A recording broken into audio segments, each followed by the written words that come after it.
थाने खाटू में बुला ले बाबा श्याम के, आयो मेलो फागण को।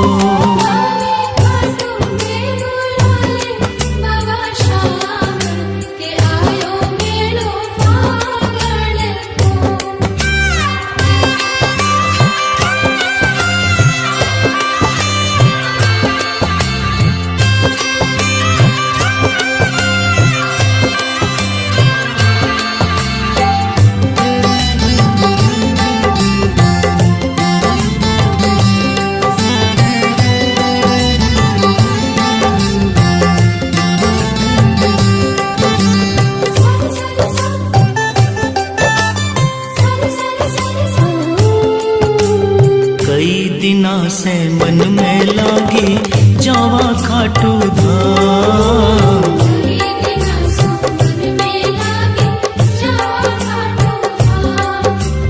एक एक